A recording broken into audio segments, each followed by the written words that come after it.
Good morning out there, 5 o'clock in the morning on Thursday, June the 18th. And if I don't remember, if you do have a father that is still with you, please spend some time. If you're like myself and your father is already passed, spend some time with your thoughts in your mind, or if he's close enough to you, and you can maybe go to the gravesite if that's comfortable for you, please do that. But I lost my father back in 1966, but I still think of him every now and then. Great man to me. So, Hardison's tips. I'm going to continue on of where we started, talking about the change in training in the industry of automotive. We thank once again our guest, Rebecca Chernick from Chernick Associates and her F&I wisdom. But now we want to wind down the week because if you are a coach, if you're a trainer in the automotive space, whether you're independent or whether you happen to work for a group, there's new ways that people want to sell and will sell to many individuals or automotive groups. So we need to be prepared for this shift. So we're going to continue on with it today. And once again, then we will conclude on tomorrow by giving you some ideas of some of the vendors that are out there. Maybe some of them feel comfortable for you, so you can say, you know what, let me get prepared for that particular area because that's what I specialize in.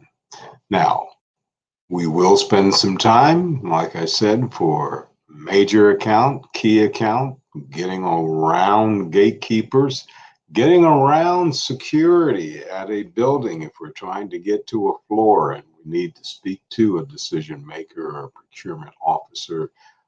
Those are completely different skill sets. But retail is what we're dealing with. Automotive is what we're just concentrating on this week as we get started. So let's just dig right into it. How will some of the new trends impact some of the dealerships? Well, traditional ways of how we do things are going down. Uh, Classroom situations that it's instructor led. Some folks feel that with the new technology that's coming out and the other ways that they can learn, e-learning, video, simulations, different things like that, that's becoming a little old. I personally disagree. From being a former classroom high school teacher, we need to have that quick verbal, nonverbal, see if you're still on track, especially if it's a new person. But this is what's coming down the pike. In other words, the new normal, if you will, is going to be defined in a very, very short period of time. Some of it is already starting to be rolled out now. So whether we're looking at 2021 and we're back on our feet, or maybe 2022, maybe you still have existing contracts with some other vendors, but it will change. So the future of learning, especially when it impacts a dealership, is going to be defined in many areas, but let's just look at a couple of them because these are the touch points, if you will, with the guest, with the customer that comes in. So we want to make it more personalized. It should have been that way all the time to me. And we want to deal with why we are better than our competition. I thought we were already doing that, but just telling you what some of the folks are trying to say that's going on. Uh, on the job, there should be more hands on That should be the rule anyway. Lead by example, coaching, getting behind that desk and managing by walking around. All these things I can say we should be doing. But since we're not doing it consistently, there'll be some tools, some technology to help managers to assist them with that. In other words, the typical dealership organization structure will consist of various roles, responsibilities that are maybe too not different from what we're still looking at now. But the way they want to do it is more team solution. So naturally, it's still going to start with the top. There is a board of directors and there's a dealer principal. They're going to have to be involved more. Boy, it seems like we heard that somewhere, if you believe in best practices. Now, from the general manager, the desk manager, the parts manager, the sales consultants, service advisors, all of these people need to be involved and will be involved some way or another with this e-learning or a combination of all that. So let's look at some examples just for the sales and the service for the time that I have now. Whether they arrive for the AM or PM, or maybe you have your teams going bell to bell, on the way to the dealership, on their drive, however they come in, audio content. Oh boy, it seemed like we heard some of that there. They need to be playing, getting their mind prepared so as they get to work and they cross the threshold of the dealership, they'll be ready to play. Thought we were doing that already. Daily meetings are still going to be in there, but there will be some assistance to help the managers more because many times managers are not comfortable speaking to their people, or if there's a blow up because something happened with the GM and that manager, the dealer principal, the so-called information meeting turns into a beat up session. You know that, I know that. So there's going to be some aids to help them. Now, throughout the day, there'll be some workplace training that's going to be involved, whether it's going on a device, whether it's in an app, but it will give them some continual training all throughout the day. Why? We've been saying this, if you've been a trainer coach like myself, training is ongoing. People should be doing something every part of their shift. You know as well as I do, many people are just sitting, waiting for something to happen. We need them to be engaged in doing that. So, with these tools that I'll talk more about tomorrow, this is going to help them get involved with that. There also will be check-ins that there's some quick reminders and notes from the morning meeting that'll be on a dashboard.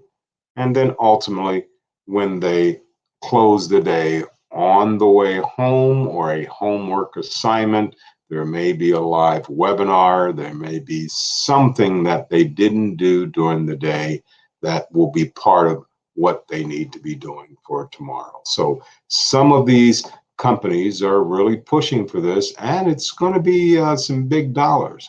Now, service, you're not left out either.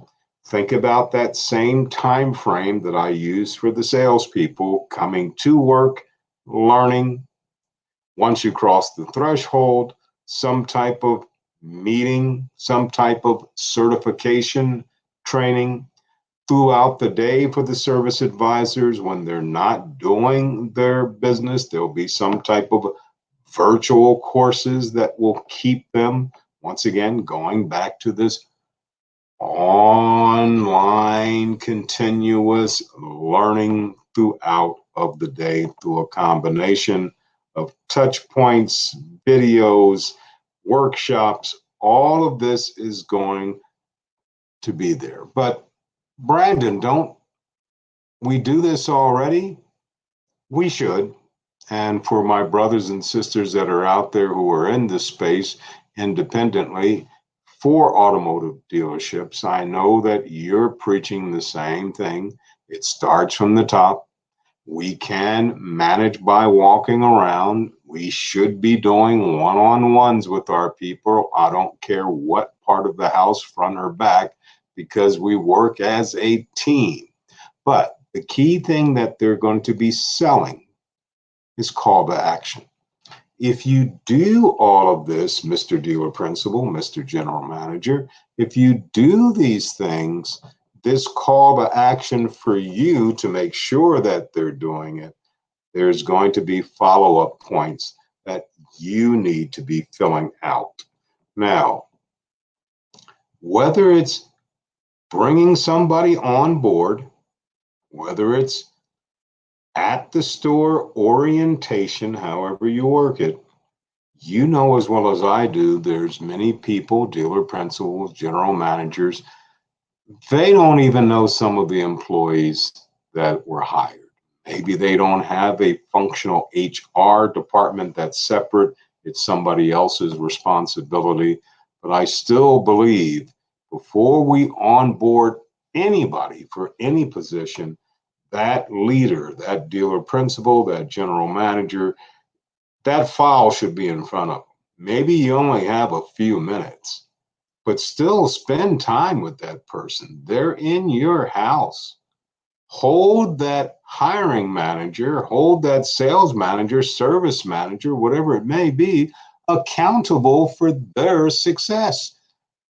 They just made a career change. They're with you now. Because if we do not do this right, we do know that in 30, 60, 90 days, we're going to have to go through the whole thing again. And what most people don't realize, it goes right to the bottom line when we have to have this craziness of turnover. But concluding with this new way that they want to do in the short-term future for the dealerships and eventually for the long term, they'll be learning mobile applications. They'll try to make it fun for some of them in some type of gaming situation based on recall from what they had driving in or from the meeting or from the webinar. It's coming, ladies and gentlemen. Do you have to embrace it? No, not immediately, but I will end it the way I started it. Change is normal. Change will happen if you're on board with the process or not. So tomorrow we'll take a look at some of these organizations and drill down specifically on how it may impact or how you can get prepared if you are an independent or maybe you're training for a group. But all of this will help. So once again, Brandon Hardison, as always, in parting, go out there and make it a champion.